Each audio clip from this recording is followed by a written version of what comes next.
happy game day.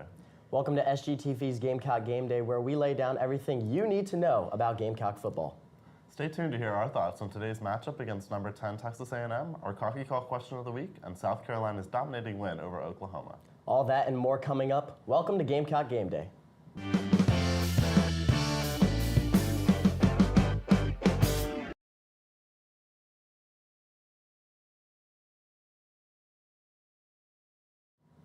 Thanks for sticking with us, Gamecocks. I'm Sebastian Godun. And I'm Austin McConnell. South Carolina football went into their second bye week of the season last weekend on a high note.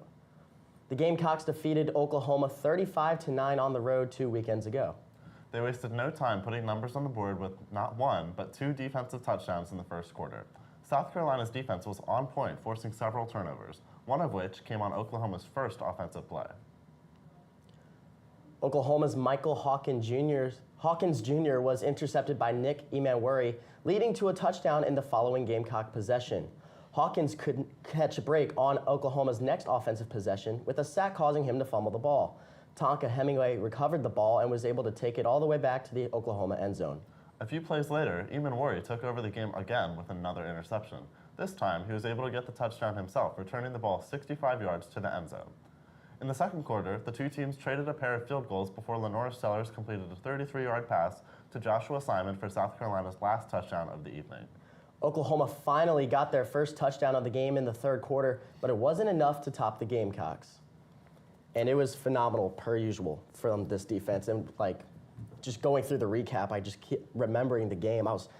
I knew our defense is phenomenal. I knew how good they were, but just to see it happen again and again, they keep making stops. They keep giving South Carolina these opportunities to win. Yeah, I mean, going into this game, I think a lot of fans, and probably the team, were a little nervous. I mean, we were the underdogs there. But just that first play and then those other defensive plays in the first quarter to bring 21 points, that was incredible, and I think that brought a lot of energy to the game. We didn't score much after that, but I think that really set the mood for the game and really put us in a great spot to continue doing well. Dylan Stewart with the pick six. Emmanwori with the interception on the first drive, and then also Tonka Hemingway with the fumble recovery for the touchdown. Those are just great players. We've seen them do well in other games, and they really came out for this game. 9 sacks from 9 different players on the defense throughout the whole game. That was just incredible. I know Oklahoma gave us a lot of opportunities for that, so I don't know, how many of those we really can take that much credit for, but it was a really good stat, and obviously our defense did really well, and I think that really controlled the pace of the game here. Our offense was a little more worrying during this game. I'm still worried about the offense. I think we still have a lot of problems with that. I think Lenora Sellers is way too quick to just resort to running the ball rather than continuing to look for a receiver and throw the ball. I think you can, again, kind of relate this back to him just being new. Again, this was his 6th, 7th game in college football. But, I think, again, like I've been saying these past few episodes, I think it's time for him.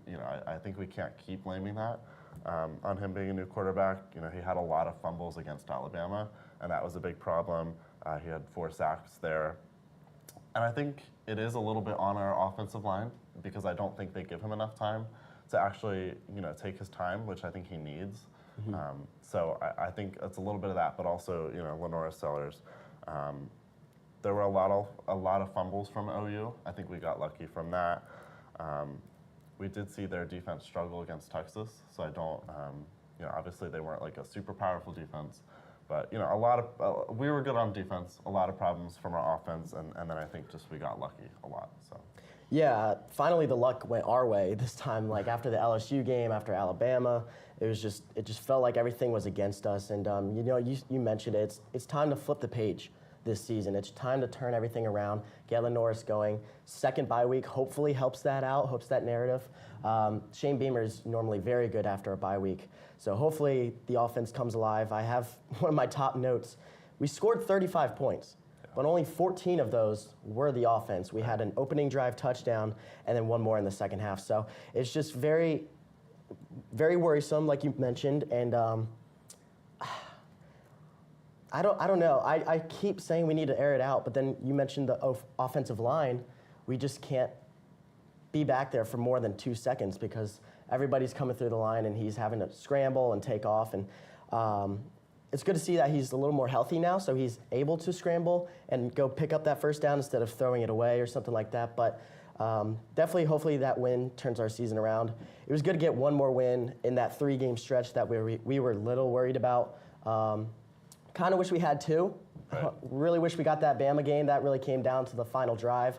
That was all sorts of fireworks down in Tuscaloosa. But Ole Miss was our only real loss that 3-game stretch. We did not look good against Ole Miss. Looked great against Bama and looked great against Oklahoma. Really wish we got 2, but we got 1, so that's all that matters. It's just time to turn the season around after this second bye week. Right, and in this last game, I mean, there was one play where our defense turned it over on the 20-yard line and we couldn't score a touchdown. That's really concerning to me. And you know, the Oklahoma and Alabama aren't known for their defenses this year, and you know, we're still struggling with our offense against them. Obviously, we got completely beat out by Ole Miss. So you know, we're struggling against mid defenses, and we're about to face you know, a team with a good defense today. So I think that's a little worrying. And you know, I hope that we took this bye week and really improved with the offense. But as we saw last bye week, that didn't really happen. So I'm a little concerned, but you know, I think that we did play well last game, and hopefully we can kind of take just that energy and just put a little more effort in with the offense today to continue that. Yeah, absolutely.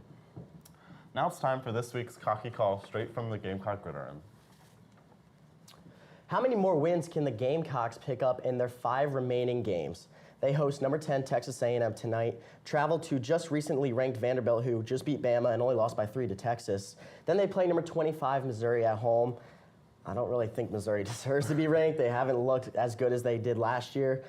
They get a break with Wofford, and then they go on the road against the top 10 Clemson team, who has really found their way on offense as well. So it's an absolutely loaded schedule the rest of the way, but we knew that coming in. It's SEC ball. The SEC is always going to be tough to play in, but it just feels like everyone we play is ranked this year. Obviously, we'll talk about Texas A&M in just a few moments, but we can mark down a W for Wofford. Right. Sorry, Wofford, no offense, but a team like Vandy that we thought was going to be a dub at the beginning of the season, they have looked very good. They have looked very tough, and they are balling out right now. Again, I don't think Missouri should be ranked at all. Brady Cook has that lingering injury and is kind of playing on it. They beat us bad last year, but we will have them at home this year. Missouri is not as strong as last year, and they are undeserving of that 25th ranked team. So at the beginning of the season, I said we'd go 6-6. We are currently 4-3. If we win the games we're supposed to, like Wofford and maybe Missouri or Vandy, and then maybe steal one from A&M, Clemson, one of those big-time games, I think we can finish around 7-5 and maybe a high ceiling of 8-4. I agree. I think around 7-5. You know, I mean, we're ranked, I think, 3rd in the SEC for strength of schedule this year, and also top 25 overall nationally. Teams like, you know, you said, I think we're going to beat Wofford. I think we have a chance of winning tonight. I guess we'll see about that. So we can count that as possibly a loss. But, you know, Vandy played teams like Bama, Kentucky. They beat Bama at home. They beat Kentucky. They almost beat Texas at home. And we're about to go play them at home. So that's a little concerning for me. Clearly, they're doing well at home. You know, if it was a road game and Vandy were here, I think I would be a lot more confident about us having you know, a better chance to beat them. I'm a little concerned about that. But I do agree. I think Mizzou, we do have a pretty good chance. And then Clemson, it's a road game. Obviously, the rivalry there. I'm honestly not too sure about that yet. I think if we do well today, we're going to have a lot of energy, and that might just push us through with no more losses for the season. But if we do lose today, I think, you know, I think we could still have, you know, we could possibly beat Vandy. We could possibly beat Mizzou, Wofford.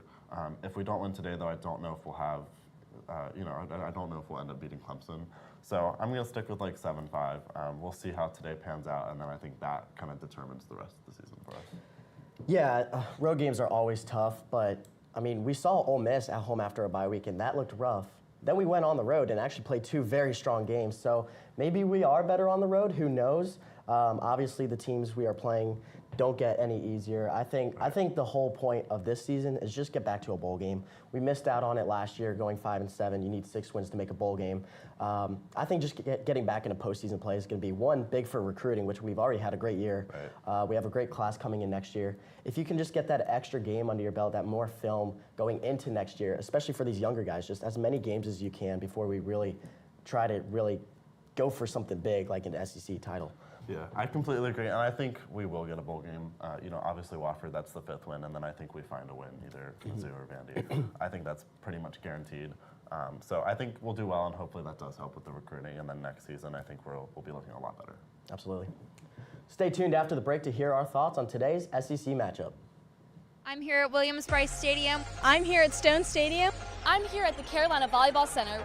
I'm here at Blatt Aquatic Center.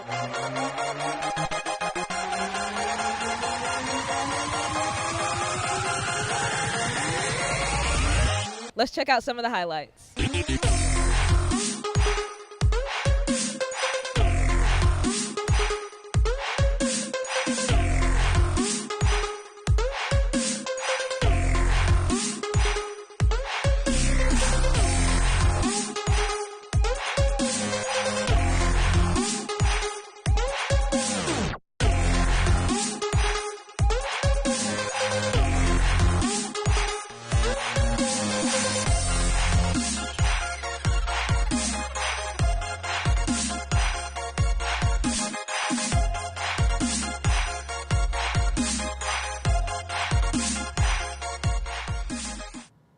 Welcome back, Gamecocks. South Carolina will face number 10 Texas A&M later tonight at Williams-Brice Stadium. A win for the Gamecocks would snap a 7-game winning streak for the Aggies. Texas A&M has an impressive start to conference play so far this season, boasting a 5-0 SEC record. 2 of those 5 wins coming over AP top 10 teams, LSU and Missouri. The Aggies have taken out 9 out of the last 10 meetings between the two teams, but the last time they met under those Willie B. lights, the Gamecocks came out on top. So, we see Texas A&M as 7-1, 5-0 in the SEC right now. But my thing is they haven't really played any strong teams so far. They've played LSU, which, we barely lost to, should have won that game. They played Mizzou when they were ranked top 10, but now Mizzou is ranked 25 and has a chance of just dropping off after this week, off of the top 25.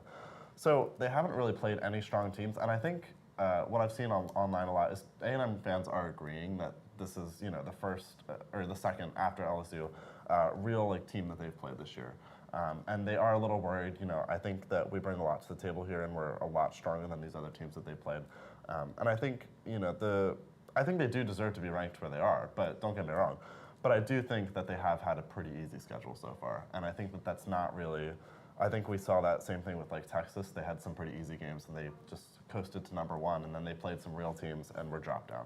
So I think this is going to be another scenario like that where, they're coming in and they're not going to underestimate us because they've played us before and lost, and they know the team that we are, but they're going to come in and this isn't going to be an easy game for them, and I don't think that they're as good as people are expecting so far. Yeah, this is a huge opportunity for us. I know A&M fans are looking at us like this is a trap game. This is a game that they should be able to get by. They are circling Texas because that's their big game at the end of the year, but they cannot take us for granted. Everyone in the media, everyone at ESPN, Fox, everybody's saying that. I feel like we could make the case that we should be 6-1 and a top 15 team, and a number 10 ranked Aggies versus number 15 Gamecocks would be really cool to see, but unfortunately, a little miscues, a few errors. We're now 4-3, so this is a big opportunity for us to flip this season around. And before we go play all those big teams the rest of the season, it's a good opportunity to get us on the right track. Obviously, the last time a top 10 team came in with playoff hopes was Tennessee in 2022, and we hung 63 on them. So really hoping we can find that offensive superpower again. Rattler had 5 touchdowns when they played last. It's now Lenore Sellers' time. I think this is a really big game for him. This is his opportunity to flip that script and show what he's really made about. Shane Beamer's normally very good after a bye week.